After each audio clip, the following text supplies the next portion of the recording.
పరమేశ్వరాయ నమః. ఓం నమో నారాయణాయ నమః. ఓం నమో పరమేశ్వరాయ నమః. ఓం శాంతి శాంతి శాంతి. మీరు మా ఛానల్లో 89 రూపాయల ప్రీమియాన్ని చెల్లించి జాయిన్ కండి. మీకు ఆధ్యాత్మిక విషయాలను కావచ్చు, మరియు ఇతర సంబంధమైనటువంటి ఆరోగ్య సంబంధమైనటువంటి అంశాల గురించి కావచ్చు, మీకు నా యొక్క ప్రత్యేకమైన వాట్సాప్ నెంబర్ను షేర్ చేయడం ద్వారా ఆ విధంగా మనం చర్చించుకోవచ్చు. అంతేకాకుండా నా వీడియోల ద్వారా హితోధికంగా మనకి ఎంతో కొంత మంచి జరిగింది అని అనిపిస్తే మాత్రమే 40 రూపాయల నుంచి 10,000 వరకు నా వీడియో దిగువన ఇవ్వబడినటువంటి థ్యాంక్స్ బటన్ ద్వారా మీరు నాకు చెల్లించవచ్చు, మా ఛానల్కి చెల్లించవచ్చు. మనం చేసే మంచి మనకు ఎల్లవేళలా మంచిని చేస్తుంది. ఈ వాస్తవాన్ని గమనించండి. మరీ నొక్కి ఒక్క నుంచి తెలియజేస్తున్నాను. మీ ఇష్టపూర్తిగా జాయిన్ అవుతేనే లేదా చందా ఇస్తే మాత్రమే, కానీ బలవంతం ఉండదు. ఓకేనండి?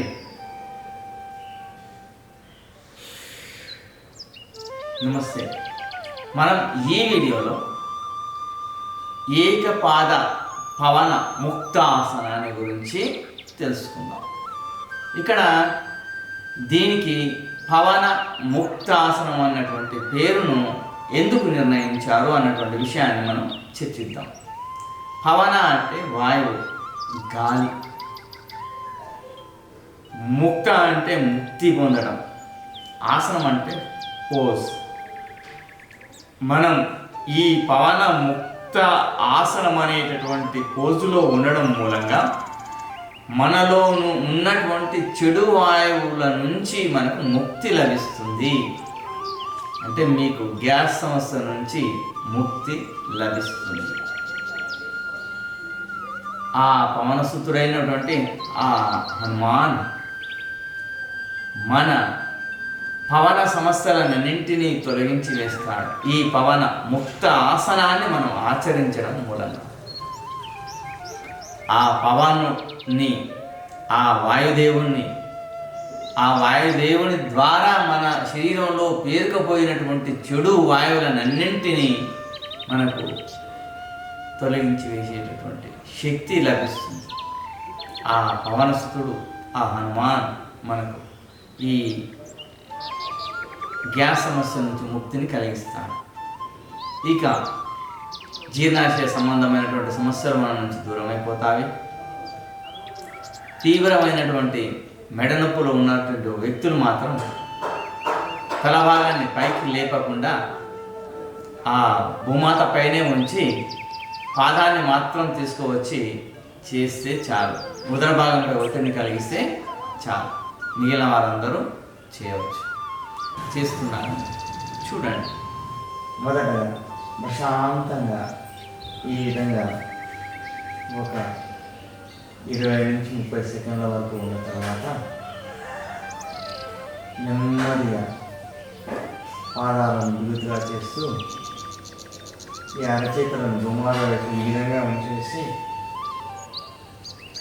ఛాతీ భాగం అంతా నీళ్ళను తాకేలా ఈ విధంగా ఉంచేసి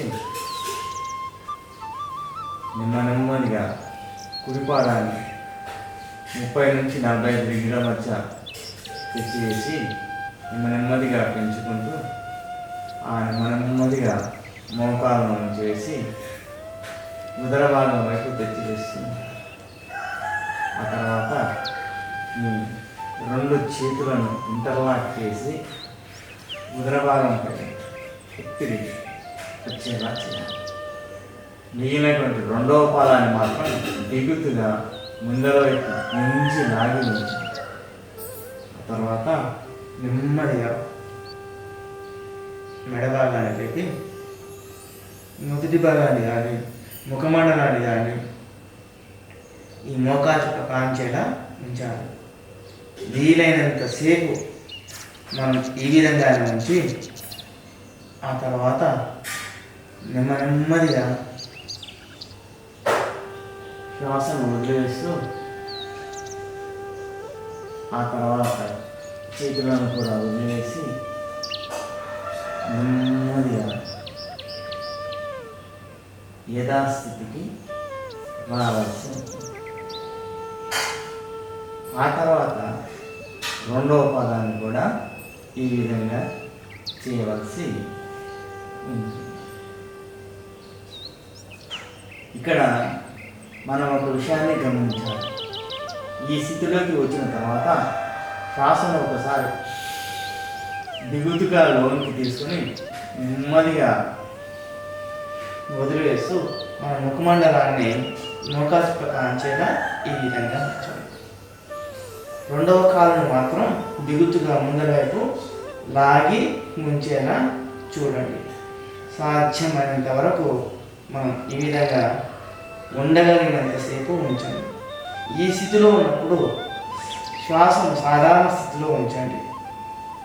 శ్వాస అనేది ఈ స్థితిలో ఉన్నప్పుడు సాధారణ స్థితిలో ఉండగలిగినంతసేపు ఉంచి ఆ తర్వాత నెమ్మదిగా తలభాగాన్ని క్రింద ఉంచేసి ఈ చేతులను తీసివేసి నెమ్మదిగా పదాలను యథాస్థితికి తీసుకొని రావాలి. మరొక్కసారి చేసి చూపిస్తున్నాను, చూడండి.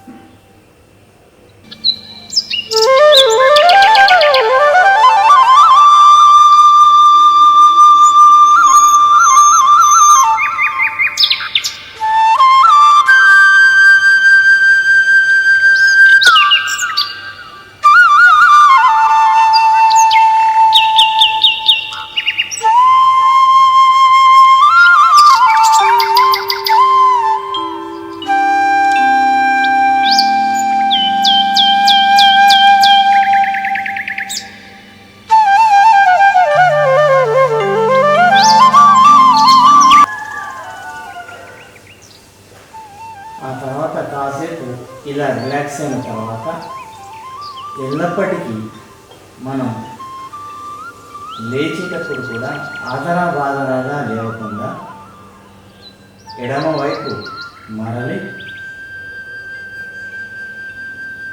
నెమ్మదిగా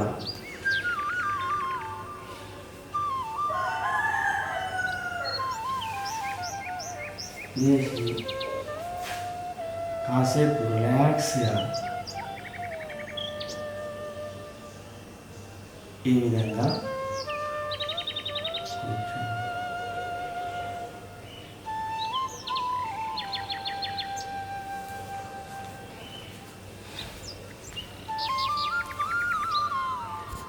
మీకు ఎన్నో రకాల లాభాలను అందించేటటువంటి పవన్ ముక్తాసనాన్ని మీరు ఆచరించండి. అప్పుడు మీకు సంపూర్ణ ఆరోగ్యం అనేది, జీర్ణాశయ సంబంధమైనటువంటి సమస్యలు, గ్యాస్ సమస్య అనేది తొలగిపోతుంది.